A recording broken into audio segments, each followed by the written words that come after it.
گفتگو میں دوبارہ خوش آمدید۔ علم صاحب، یہ نکتہ جو ہے، اگر ایک سے زیادہ مرجع ہیں اور مثال کے طور پہ اگر آیت اللہ سستانی ایک بات کرتے ہیں اور آیت اللہ خامنائی ایک اور بات کرتے ہیں تو کس سے بات ایک ہی ہوتی ہے یا میں نہیں، بات ایک نہیں ممکن ہے کہیں فرق۔ اب جیسے مثال کے طور پر معذرت کے ساتھ اہل سنت کے یہاں نماز پڑھنے کے مختلف طریقے بالکل ہے نا، تو امام ابو حنیفہ کا اسی طرح سے یہ اجتہادی مسئلہ ہے نا، اچھا، مطلب یہ اجتہادی ہوتے ہیں، کہنے کے مطلب یہ جو مرجع ہوتے ہیں یہ اجتہادی ہیں۔ اجتہادی تو اجتہاد میں فرق ہو سکتا ہے، مقام اجتہاد پر فائز ہے نہیں تو اگر اجتہاد ہے تو ان کے ہاں تو اجتہاد، اگر اہل سنت میں اجتہاد ہو رہا ہے تو آپس میں بحث ہو رہی ہے نا، یہ آپس میں، لیکن آپ کے ہاں مرجع کا جو رابطہ ہے وہ امام غائب سے ہے۔ وہ ہے اگر ایک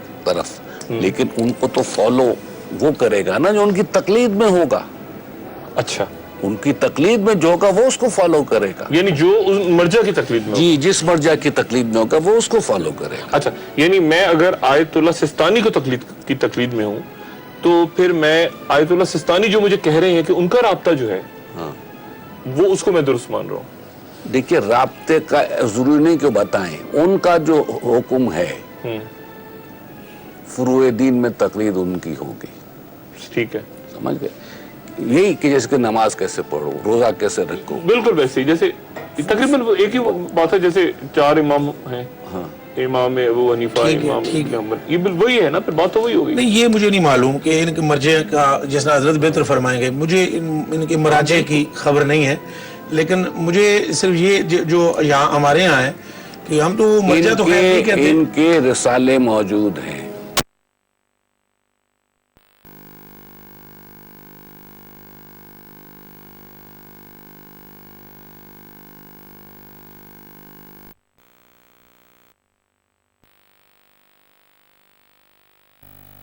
امام اعظم اس کو تقلید کہیں گے، اور اس کو مطلب وہ ایک اپنا امام ابو حنیفہ، امام ابو شافعی، اعظم، بالکل امام بالکل ہم اسے مالک، ایکسپٹ کرتے ہیں، امام احمد اعظم ابو حنیفہ، امام شافعی، امام مالک، امام حنبل، یہ سنی چاروں اور چاروں سنی ہیں، چاروں اہل سنت والجماعت، کوئی اس میں کوئی دوسری رائے نہیں ہے۔ ٹھیک ہے، اچھا، لیکن آپ فروعی مسائل میں فروعی مسائل ہیں، اچھا، لیکن آپ اعتقادی میں نہیں، اعتقاد ایک ہے۔ اچھا، لیکن جو مراجع ہیں ان کا رابطہ ہے امام غائب سے، اچھا، اور یہ ان کے ظہور تک رہے گا؟ علاوہ بھی بہت سو کے رابطے ہو سکتے ہیں، امام مراجع کے علاوہ بھی۔ اچھا، کوئی اپنے آپ کو روحانیت کی اس منزل پر لے آئے اور آدھو وظائف ہو سکتا ہے رابطہ۔ اچھا، یہ جو ولایت فقی کیا ہے؟ دیکھیے، ایک کانسیپٹ ہے کہ جو سب سے بڑا عالم ہے یا فقی ہے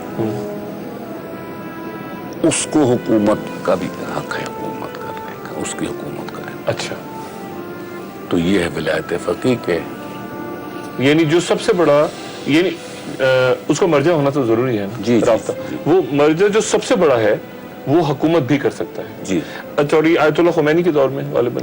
جی، اچھا، اس سے پہلے یہ تھا کبھی کانسیپٹ؟ نہیں، کانسیپٹ تو پہلے سے چلا ہے، کانسیپٹ پہلے سے تھا، پہلے سے، لیکن عملی طور پہ اس کے بعد ہے۔ جی جی بالکل صحیح۔ اس کو یعنی اس کو طے کون کر، سارے جو مراجع ان کا اس پہ متفق ہونا ضروری ہے؟ دیکھیے، یہ ضروری نہیں کہ سارے متفق ہوں، متفق کچھ نہ بھی ہوں، لیکن وہ ظاہر ہے کہ اتنا بڑا دعویٰ کرنا یا اقدام کرنا، اتنا بڑا جہاد کرنا، یہ بغیر پاور کے تو نہیں سکتا۔ ٹھیک ہے، امام خمینی نے جو اقدام کیا ہے، جو جہاد کیا ہے، مذہب سے ہٹ کے پاور تو تھی نا، ٹھیک ہے، تو سپر پاور سے وہ انہوں نے سپر پاور کو مراجع کا جب تعلق ایک ذات کے ساتھ ہے تو پھر تو ان کی رائے بھی ایک ہی ہوگی نا۔ جب ایک ذات مراجع کا چونکہ سب کا تعلق چونکہ حضرت امام مہدی علیہ السلام کی ذات بابرکات کے ساتھ حضرت کی میں عرض کر رہا ہوں مسلک کے مطابق کہ اگر مراجع کا سب جتنے بھی وہ مرجع ہوں ان سب کا تعلق ایک ذات کے ساتھ ہو تو ان کو وہیں سے ڈکٹیشن ملتی ہوگی، یہ تو یقیناً ہوگا۔ بالکل، تو پھر ان میں اختلاف نہیں ہونا چاہیے۔ اختلاف میں نہیں کر رہا ہوں، اختلاف ہے، اچھا، میں نے اختلاف کا لفظ استعمال نہیں کیا، لیکن ایک کام کے لیے اگر آپ को इशारा मिलता है, जी जी मुझे नहीं मिलता। सही है, हाँ ये है, ये है। यानी एक शख्सियत जो है मैं भी यही समझना चाह रहा था असल में। कि उनको कहा गया कि आप यानी आप पावर ले लें, हाँ। यानी आप पावर के बगैर वो काम आगे नहीं कर सकते, तो वो फिर विलायत फकीह कहा गया। और उसे दूसरों का इत्तेफाक करना जरूरी है, क्योंकि दूसरों को इशारा नहीं हुआ। देखिए किसी ने इख्तलाफ नहीं किया, इस इमाम खुमैनी से भी किसी ने इख्तलाफ नहीं किया। अच्छा, यानी आयतुल्लाह सिस्तानी ने भी अभी इस वक्त आयतुल्लाह खामेनी। जी अच्छा, तो लेकिन आयतुल्लाह सिस्तानी का उनसे इख्तलाफ है किसी बात? नहीं, बिल्कुल। देखिए जो वो फकीह वो जैसे जैसे हमारे यहाँ इत्कादी देखे ना, बिल्कुल वही सेम पोजीशन है। अच्छा, इत्कादी जो इत्काद है ना जनाब, इमाम आज़म अबू हनीफा, इमाम शाफी, इमाम मालिक, इमाम आज़म, इन किसी में भी कोई इत्कादी इख्तिलाफ नहीं है, बिल्कुल फरूई इख्तिलाफात हैं, और वो बिल्कुल ना होने के बराबर है। यानी देखें कि ये इन्होंने एक दूसरे के पीछे नमाजें अदा की हैं। बिल्कुल ठीक है, शागिर्द उस्ताद शागिर्द हैं। बिल्कुल उस्ताद शागिर्द। अच्छा, लेकिन जो सबसे ज्यादा गालिबन कुर्बत है अहले तशी में, वो है ज़ैदिया। जो यमन के जो ज़ैदिया हैं, वो इमाम अबू हनीफा के सबसे ज्यादा करीब रहे हैं गालिबन, और इसी बात पे वो उनका इख्तलाफ भी हो गया था, वो अलग भी हो गए थे, अगर मैं गलत कह रहा हूँ तो। जो बाकी असना अशरी से वो अलग हुए हैं, उसमें एक वजह इमाम अबू हनीफा के साथ उनका मिलना था। अच्छा, मैं दुरुस्त कह रहा हूँ? मुमकिन है, मैंने डीप स्टडी नहीं की है इसमें। अच्छा, और जो उनके यहाँ भी जाहिर है कि इमाम मेहदी का एक कॉन्सेप्ट है, और उसी की बुनियाद पे वो आगे चल रहे हैं। मैं सिर्फ वो जो बात रह गई, एक्स्ट्रा पावर्स होंगी तो वो करेंगे दुनिया पे। उम्र उनकी क्या होगी जब ज़हूर होगा? जैसे मैंने कहा हज़रत ईसा अलैहिस्सलाम की उम्र, अच्छा जैसे साबिक़ कहफ की वही उम्र थी जो बाहर निकले, उन्होंने कहा अभी तो सिक्का लेकर जाओ यार, वही बाहर मौसम देखो, बादशाह है कि नहीं, ईसाई बादशाह। तकरीबन वही बात होगी, इसलिए कि उम्र का मसला इमैटेरियल है।